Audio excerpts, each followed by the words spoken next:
લગ્ન પહેલા હું ને શ્યામલ અમે બંને સાવજ જેવા હતા. સાવજ સિંહ. લગ્ન પહેલા અમે બંને સાવજ જેવા હતા. લગ્ન પછી અમે બંને સાવજ એવા થઈ ગયા છે. તમારી જેમ. તમારા મા બાપ ઈચ્છે છે કે એમની પાસે વારસામાં મળેલી રિંગ જે સાઈઝની હોય એમાં જેની આંગળી ફિટ બેસે એવી લાડી તમે શોધો. લગ્ન માટે લાડી મળી જાય એટલે વાડી શોધવાની રહે છે. આજકાલ લાડી મળી જાય છે પણ વાડી મળતી નથી. બંને બહુ મોંઘા પડે છે. ફરક માત્ર એટલો છે કે વાડીનો ખર્ચો એક જ ઝટકે ચૂકવવાનો થાય છે અને લાડીનો કટકે. સંસારના અમુક કરુણ પ્રશ્નો નિરુત્તર જ રહે છે. જેમ કે કંકોત્રી હંમેશા લાલ અક્ષરે કેમ છપાવવામાં આવે છે? એ રેડ સિગ્નલ અંગે કુંવારાઓ લાંબો વિચાર કરતા નથી. મારા લગ્નની કંકોત્રી પર આગળના પાને મેં પ્રિન્ટરને મોટા અક્ષરે વિવાહ છાપવા કહેલું તો એણે છેલ્લો અક્ષર હ ના બદલે દ છાપી દીધો. વિવાહના બદલે વિવાદ છાપ્યો. હું ફરિયાદ કરવા ગયો તો એ બેશરમ કે એમાં કઈ મોટી ભૂલ થઈ. મેં કહ્યું વાહ, વિવાહના બદલે વિવાદ છાપે છે અને પાછો ઉપરથી કહે છે કે મારી ભૂલ નથી.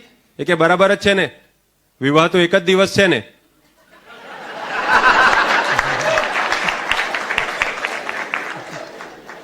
પછી તો જે છાપ્યો એ જ સાચું છે. પણ શ્યામલભાઈ, સાચું પૂછો ને તો કઈ બધા વિવાહ કઈ વિવાદમાં પરિણમતા નથી. શું અહીંયા બેઠેલા બધા તમને એવા લાગે છે કે રોજ ઝઘડતા હોય? અરે બધા યુગલ કે એવા હોતા નથી. આ તો માત્ર 99% કારણે બાકીનાનું નામ બદનામ થાય છે.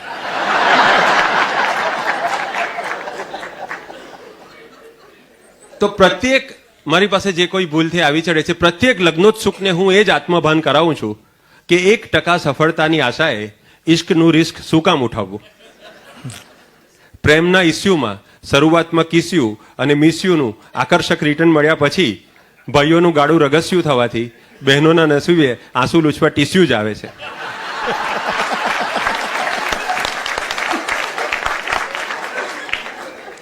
આમ છતાં હે કુંવારાઓ, તમારે આ ઇસ્યુમાં રૂપિયો રોકી 10 કમાવવું હોય તો wish you all the best.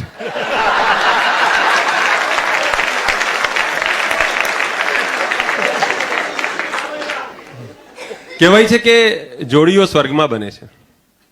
જોકે પછી જે કંઈ થાય છે એ બધું નરકમાં શોભે એવું હોય છે. પત્ની અને પતિના વજનનો સરવાળો જ્યાં સુધી 100 કિલોની અંદર રહે ત્યાં સુધી કપલ્સને જોડી કહેવાય, ત્યારબાદ જોડા કહેવાય. પછી તો ઘણીવાર એવું થાય કે સ્વર્ગમાં બનેલા આ જોડાઓ મોચીએ પગમાં પહેરવા બનાવેલા જોડાઓ હાથમાં ગ્રહીને પોતાનું કજોડાપણું સાબિત કરવાનો પ્રયાસ કરતા હોય છે. અમારા મિત્ર હસુભાઈનો સુપુત્ર મિત 20 વર્ષનો થયો. એની પ્રત્યેક વર્ષગાંઠ એના પપ્પાના પેટમાં સારણગાંઠ કે મનમાં મડાગાંઠ ઉત્પન્ન કરતી. કેમ કે પુત્રની પ્રત્યેક વર્ષગાંઠે એમનું ખિસ્સું હળવું થતું અને તેથી હૈયું ભારે થતું. પરંતુ 20મી વર્ષગાંઠે હસુભાઈ જ્યારે હિસાબ લગાવવા બેઠા ત્યારે ખ્યાલ આવ્યો કે પોતે તો પુત્રને અપાવવા લાયક બધું જ અપાવી ચૂક્યા છે. પુત્ર પાસે માંગવા લાયક કંઈ છે જ નહીં. તેથી ખૂબ આત્મવિશ્વાસપૂર્વક એ પુત્ર પગે પડવા, ટુ બી પ્રિસાઇઝ ગળે પડવા આવે એની રાહ જોવા લાગ્યા. માંગીને શું માંગશે? લેટેસ્ટ મોબાઈલ, બાઇક, આઈપોડ બધું જ તો અપાવી ચૂક્યો છું. ત્યાં જ મિત કાનમાં 2 ઇયરફોનની વચ્ચે હેડનું શંકાસ્પદ અસ્તિત્વ લઈને આવ્યો.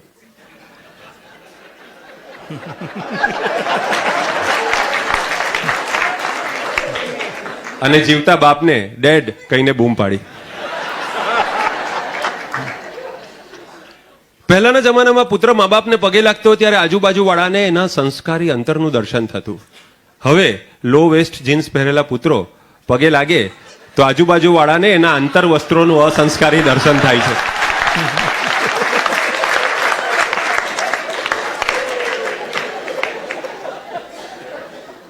આવી રીતે પગે પડવાની ભદ્ર અને અભદ્ર ક્રિયા એક સાથે આકાર પામ્યા પછી હસુભાઈ બોલ્યા કે બેટા માંગે તે આપું.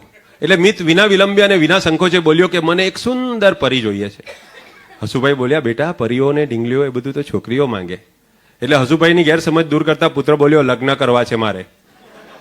અને પછી એને આજના યુવકની ડિમાન્ડ, એને જે પરીની તલાશ છે એની વાત કરી કે મને ગિફ્ટ એક આખરી જોઈએ છે, મને એક સુંદર પરી જોઈએ છે. કે મને ગિફ્ટ, માણસ ફસાવાની શરૂઆત અહીંયાથી થાય છે, એની આ વાત કરી.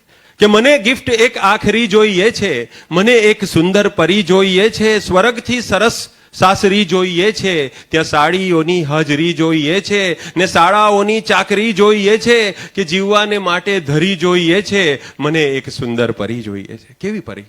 કે રતુંબલ હો ચહેરો અને મધ્યમાતલ, કે રતુંબલ હો ચહેરો અને મધ્યમાતલ, જરા ચાલ અલ્લડ સકલ દેહ કોમલ, મગજ સ્થિર થોડું, નજર થોડી ચંચલ, અણુએ અણુમાં મચાવી દે હલચલ, મને એક એવી પરી જોઈએ છે. કે ઢીલું ટોપ પહેરે અને જીન્સ ટાઈટ, કે ઢીલું ટોપ પહેરે અને જીન્સ ટાઈટ, પ્રિયંકાને આપે એ ફેશનમાં ફાઇટ, ને બિપાસાથી થોડીક ઊંચી હો હાઈટ, ને ભલે એ પહેરે પેન્સિલ હિલની સેન્ડલ, મને એક એવી પરી જોઈએ છે. ન કહેવું પડે પ્રેમમાં સ્ટાર્ટ જેને, ન કહેવું પડે પ્રેમમાં સ્ટાર્ટ જેને, દરેક જાતની આવડે આર્ટ જેને, ગણે આખી દુનિયા અતિ સ્માર્ટ જેને, છતાં એની આગળ હું લાગુ નહીં ડલ, કરી હું શકું જેને ઇઝીલી હેન્ડલ, મને એક એવી પરી જોઈએ છે. કેવી છોકરી જોઈએ આજના છોકરાને? એ મોડર્ન હો બેશક, જરા હોય દેશી, એ મોડર્ન જેને ઇઝીલી હેન્ડલ, મને એક એવી પરી જોઈએ છે. કેવી છોકરી જોઈએ આજના છોકરાને? એ મોડર્ન હો બેશક, જરા હોય દેશી, એ મોડર્ન હો બેશક, જરા હોય દેશી, જશોદા હશે તો બનાવીશ જેસી, કરે કુક એ કિચનને રાખે ન મેસી, તળે પૂરી સુંદર કદી પીરસે નૂડલ, મને એક એવી પરી જોઈએ છે. બંને આવડવું જોઈએ. તળે પૂરી સુંદર કદી પીરસે નૂડલ, મને એક એવી પરી જોઈએ છે. એ ઇંગ્લિશમાં સમજે ને બોલે એ હિન્દી, એ ઇંગ્લિશમાં સમજે ને બોલે એ હિન્દી, એ ટેટુ એ રાખે ને કરે ક્યારેક બિંદી. બંનેમાં પગ રાખવાના. એ ઇંગ્લિશમાં સમજે ને બોલે એ હિન્દી, એ ટેટુ એ રાખે કરે ક્યારેક બિંદી, એ પિઝાથી રીઝે ચલાવી લે ભીંડી, એ પિઝાથી રીઝે ચલાવી લે ભીંડી, તરત થાય સેટલ શિકાગો કે ગોંડલ, મને એક એવી પરી જોઈએ છે.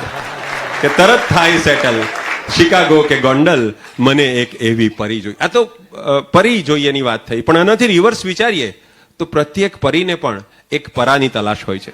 એમાં એમણે કોડીલી કન્યાની વાત કરી. લગ્ન વખતે ભરતની પ્રત્યેક કોડીલી કુંવારી કન્યાનો એક જ કોડ હોય છે. અનુભવના બળે મેં એને ડીકોડ કરીને જોયો છે. એ ગોરમા પાસે એટલું જ માંગે કે બસ 3 વસ્તુ મળી જાય. એક સારો વર, બીજું સારું ઘર, અને ત્રીજું સારો ઘરઘાટી. આમાંથી પહેલું ન હોય તો ચાલે, વર ન હોય તો ચાલે. ને નસીબ સંજોગે વર, ઘર અને ઘરઘાટીમાંથી નસીબ સંજોગે જો ત્રીજું નહીં મળે તો પહેલા પાસે ત્રીજાનું કામ કરાવી શકે તે ખરી પત્ની. ટૂંકમાં લગ્નની વ્યાખ્યા એવી પણ આપી શકાય કે જે કોડીલાને કોડી ના કરી નાખે. પછી મારા મિત્રની મેં વાત કરી આગળ, તો હસુભાઈ અને હેમાબેનના કોડીલા સુપુત્ર મિત કુમારનો સમય થતા, એટલે કે એનો કાળ બેસતા, સમાનાર્થી શબ્દો છે આમાં કઈ, એના માટે કન્યાની શોધ ચાલી. હસુભાઈ કહેતા એને કોણ આપશે? હેમાબેન કહેતા તમને મળીને.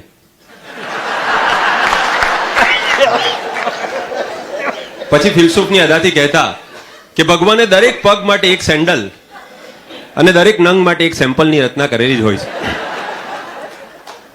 હેમાબેનને વિશ્વાસ હતો કે કોઈ ને કોઈ સુકન્યા હશે જ એમના સુવર માટે. સુકન્યા તો સુવર થાય ને. એ જ અમાર આશાથી તેઓ પુત્રવધુ શોધી રહ્યા હતા.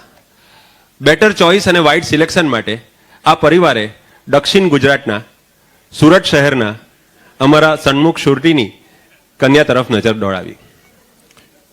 કુંડળી મેચ થઈ, પરિવારો અનુકૂળ હતા, એટલે છેલ્લી ઔપચારિકતા માટે મિત કુમાર કન્યાને જોવા માટે સુરત ગયા. ભાવિ સસરા સન્મુખ સુરતીની એક જ શરત હતી, પોયરો કાંડા લહન ખાટો નહીં જોઈએ. એટલે વૈષ્ણવજન મિત કુમારે પોતે કાંદા લસણ ખાય છે એ છુપાવવાનું હતું. ભાવિ સસરાના ઘરે ડોરબેલ વગાડતા બારણાના જાળિયાનું તાળું ખોલીને જમાઈને આવકારવામાં આવ્યા. પ્રવેશતા જ શુદ્ધ અને તાજી હુરટી ભાષાની સુવાસ આવી. બાણને ટાલું મારી દે, ભિખારી અંદર ઘૂસી આવે છે.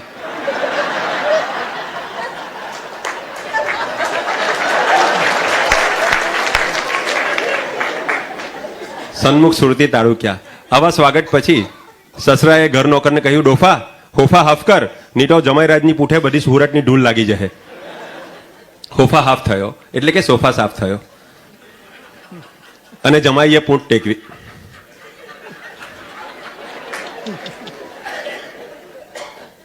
સસરાએ કિચન તરફ જોઈને બૂમ પાડી, ઈંડું તૈયાર છે?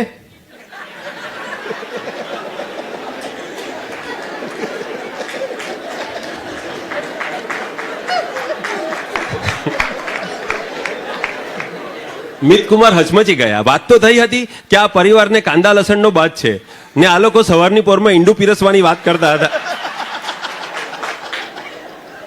મિતકુમારને થયું કે સસરા એની કસોટી કરી રહ્યા છે, એટલે મિતકુમાર બને તેટલી ઠાવકાઈથી બોલ્યા, ઈંડું મને પસંદ નથી.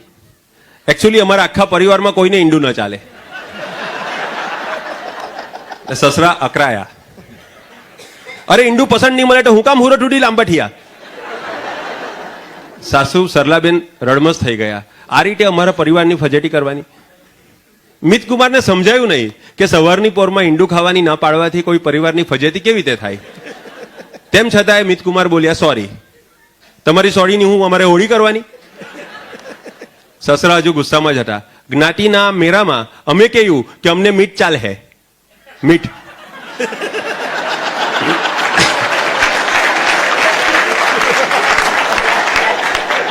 જ્ઞાતિના મેરામાં અમે કહ્યું કે અમને મીઠ ચાલે, તો તમારા મમ્મી પપ્પાએ બી કહ્યું કે અમને ઈંડું ચાલે. હવે પલટી હે ના મારો.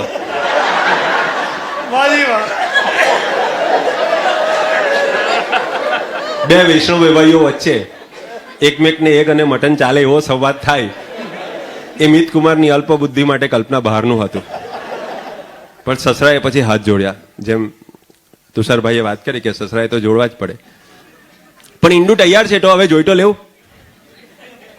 મિતકુમારને થયું કે ઈંડું ખાવામાં વાત છે, જોવામાં નથી. એટલે એમણે હકાર સૂચક હા પાડી.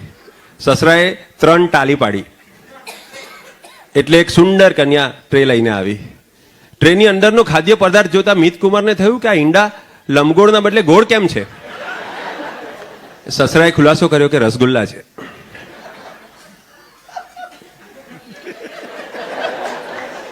મિતકુમાર બોલ્યા, તમે તો ઈંડું ઈંડું કરતા હતા ને. સાસુએ કહ્યું, તે આ રહી અમારી ઈંડું ઉર્ફે ઇન્દ્રાવટી, તમે જેને નિહારવા આવ્યા તે તમારી સામે ઊભી. એ મિતકુમારે આદુવટી જોઈ હતી, દ્રાક્ષાવટી જોઈ હતી, પણ આ ઇન્દ્રાવટી પહેલી વાર જોઈ. એટલે ઇન્દુબેન ઈંડું થઈ ગયા અને મિતકુમાર મીઠ થઈ ગયા. સ્પષ્ટતા થતા સસરાજી બોલ્યા કે તમારા શાળા તુષાર શુક્લા નહીં, એને કહે છે કે તમારા શાળા તુષાર શાળામાં ભણાવવા ગયા છે, શિક્ષક છે, એ આવી જાય એટલે ચિકન પૂરી ખાઈ લઈએ. ચિકન સાથે પૂરી? એ ચિકન પૂરી કેવા હતા એ તો શ્રીખંડ પૂરી પીરસાયા ત્યારે જ ખબર પડી. સસરાએ ઉદારતા બતાવી કે અમે તો ચુષ્ટ વૈષ્ણવ, પણ તમે ખાવાના હોય તો પોયરી કાંડા કાપી લાવહે. મિતકુમારે પોયરીના હાથના કાપેલા કાંડા ખાવા નહોતા એટલે વિનમ્રતાપૂર્વક ના પાડી અને જમીને હાથ ધોઈ નાખ્યા. અને અંતે મીઠે કહી દીધું કે મને ઈંડું પસંદ છે. આ વર્ષે મારા એક ઉંમરલાયક મિત્રએ અટલ બિહારી જેવી અટલતા છોડીને લગ્નની શટલમાં જોડાવાનું નક્કી કર્યું. પહેલા તો ગંગાબેન, સિંધુમતી, સરસ્વતીબેન, યમુના ગૌરી, ગોદાવરી અને નર્મદા ગૌરી નામની ત્યક્તાઓ અને વિધવાઓ સાથે ફ્લર્ટ કરતો હતો. તે છોડીને લગ્નના ગલ્ફમાં એણે નૈયા ઝુકાવી. એના લગ્નમાં મારા પારસી મિત્ર બરજોર સાથે મારે જવાનું થયું.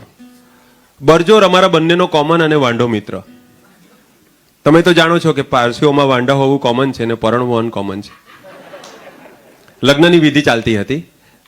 બરજોરે મારી સાથે વાત માંડી, ડાક્ટર, લગ્ન વખતે અહીં ગોર મહારાજ આટલી બધી વાર સાવધાન બોલે જ, તો બી અહીં બે જણાને ખ્યાલ કેમ નથી આવતો કે કઈ કાચું કપાય છે? મેં કહ્યું, ચૂપ રે બરજોર, વ્યવધાન ન કર, આ મંગળ ફેરા જો. મંગલ ફેરા? ફેરા એટલે શું? મેં આવડત અને અનુભવના આધારે જવાબ આપ્યો, ચક્કર ચક્કર ફરવાનું. ઓ 60 ફેરા, ડિવાઇન લવ જેવા ફેરા રોમિયો ને જુલિયટે ફર્યા, જેવા લૈલા ને મજનુએ ફર્યા, એવા A1 B 7 સર્કલ ફરશે. 7 નહીં, અમારા ગુજરાતીઓમાં 4 જ ફેરા આવે. પણ હું એ તો 7નું સાંભળ્યું હતું, 4 જ કાંઈ. અમારી ગુજરાતણોનું તેજ એવું કે એની સાથે 4 ફેરામાં જ ફેર ચડી જાય, તો 7ની શું જરૂર. પણ એક પારસીની દ્રષ્ટિએ આપણા હિન્દુ લગ્નને જુઓ તમે, પણ એને મંગલ ફેરા કાંઈ કહેવાય? કેમ કે બાવાજી એના કરતાં તો કોલંબસની જેમ પૃથ્વીના ફેરા ફરવાનું સહેલું છે. બાવાજી લગ્ન એ મિશન માર્સથી કમ નથી, એટલે એને મંગળ ફેરા કહેવાય. જેમ અમેરિકનો મિશન માર્સથી કાયમ ખાલી હાથે આવવાનું છે એમ ખબર હોવા છતાં ખર્ચો કરે છે, એમ આમાં પણ ખાલી હાથે જ આવવાનું હોય છે, તે છતાં માણસ ખર્ચો કરે છે. એ બધું ઠીક છે, પણ આપણે અહીં ઘાનીના બલડની જેમ ફેરા ફરીએ એ ન ચાલે. આપણને નોલેજ હોવું જોઈએ કે શું પીલાઈ રહ્યું છે.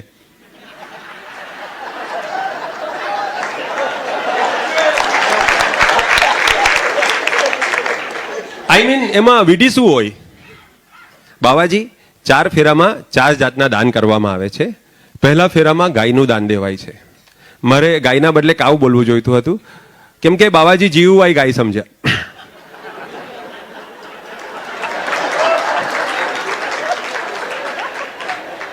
અચ્છા, તો ગાયનું દાન ગળને દેવાય એમ? પણ હું તો એમ સાંભળ્યું હતું કે ગળનું દાન ગાયને દેવાય.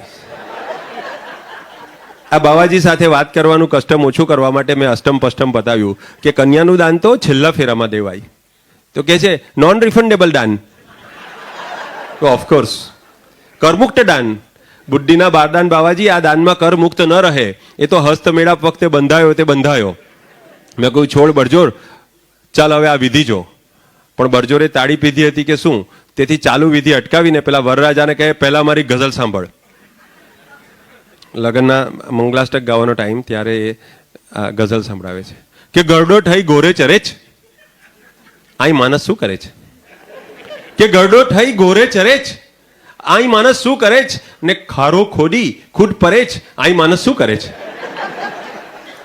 ને પ્રેમમાં પડવા કીધું તો પ્રેમમાં ગબડી પડો, કે પ્રેમમાં પડવા કીધું તો પ્રેમમાં ગબડી પડો, ઉઠવાને ટલવલે જ, આઈ માણસ શું કરે છે? ને મારા પૈસે તારી પીવડાવી દીધી સોજી સલાહ, કે મારા પૈસે તારી પીવડાવી દીધી સોજી સલાહ, તો બી પનવા સલવલે જ, આઈ માણસ શું કરે છે? ને જેમ ચાવલ દાલની સાથે મળે, આમ ફૂલ ને પતંગિયાની જેમ મળવાનું હોય કે કઈ ચાંદ ને તારાની જેમ મળવાનું હોય, પણ આ પારસીભાઈ કે જેમ ચાવલ દાલની સાથે મળે મળીએ ડિયર, એમ કઈ ખીચડો કરે છે, આઈ માણસ શું કરે છે? ને રોમિયો જુલિયટ રાંઝા હીર જેવો પ્યાર કીધો ને હવે, કે રોમિયો જુલિયટ રાંઝા હીર જેવો પ્યાર કીધો ને હવે, પાણીપત જેવું લરે છે, આઈ માણસ શું કરે છે? ને લગ્નનો એક ખાડો છે, એમાં કૂદતા પહેલા વિચાર્યું નહીં કે પર્યાટે બધા જ કૂદે છે એમાં, કે કૂદતા પહેલા વિચાર્યું નહીં કે પર્યાટે બધા બહાર નીકળવા મથે છે, આઈ માણસ શું કરે છે? વરરાજા સાંભળીને ઉઠીને જતા હતા, મેં માંડ હાથ પકડીને બેસાડ્યા એમને. મેં કહ્યું હવે મારું મંગલાષ્ટક સાંભળ. મંગલાષ્ટક? બાવાજી સ્ટક થઈ ગયા. એ વળી શું? મેં કહ્યું મંગલાષ્ટક શાર્દુલ્ય વિક્રીડિત છંદમાં લખાઈ, મા તારા સલગા જભાન સલગા તારાજ તારાજ ગા. મારે વાસ્તે લખી આપશો? મારી પડોશન ગુલબાનુને બહુ ગમશે. મેં કહ્યું તારા માટે તો દંગલાષ્ટક લખવું પડે. એનો છંદ કયો? માથામાં સણકા જબાન સળગે નારાજ તારાજ થા. લગ્ન પહેલા પ્રેમિકાને ફેસબુક પર એનો ફેસ જોઈને બુક કરનાર યુવકે પ્રેમિકાના સોફ્ટ સ્વરૂપને તો લગ્ન પહેલા જ જોઈ લીધેલું હોવાથી લગ્ન પછી એનું હાર્ડ એટલે કે રૌદ્ર સ્વરૂપ જ જોવાનું બાકી રહે છે. લગ્ન પહેલા જેની સાથે ચેટ કરતી વખતે કોમ્પ્યુટર હેંગ થઈ જાય તો ગુસ્સો આવતો, હવે રૂબરૂમાં એની ચેટ થોડી વધુ ચાલે તો જાતે હેંગ થઈ જવાનું મન થાય છે. લગ્ન પહેલા વાગદત્તા કહેતી હોય છે કે મારા મનનો માણીકર તો સદા બહાર છે. 10 વર્ષ પછી કહે છે કે એ સદા બહાર જ હોય છે. લગ્નના 10 વર્ષ પછી પતિ પત્નીનો ટોક ટાઈમ ટોકાટોક ટાઈમમાં કન્વર્ટ થઈ જતો હોય છે. તેથી પતિ વગર પગારે પણ ઓવર ટાઈમની વેતરણમાં હોય છે અને પત્નીને ઓવર ટાઈમ મળતો નથી. છતાં પતિ રાતે ઘરે તો આવે જ, ભૂલી ભટકીને આખરે પોતાના જ ઘરે આવે. શું કરે બિચારો? જે ઘરમાં પોતાનો પાયજામો કે નાઇટ ડ્રેસ હોય એ જ ઘરે પાછા આવવું પડે ને. લગ્નના 15 વર્ષ પછી અમારા હસુભાઈના પત્ની હેમાબેન એકવાર પોલીસ સ્ટેશને ગયા અને ત્યાં જઈને કમ્પ્લેન કરી કે ઇન્સ્પેક્ટર સાહેબ મારો વર ખોવાઈ ગયો.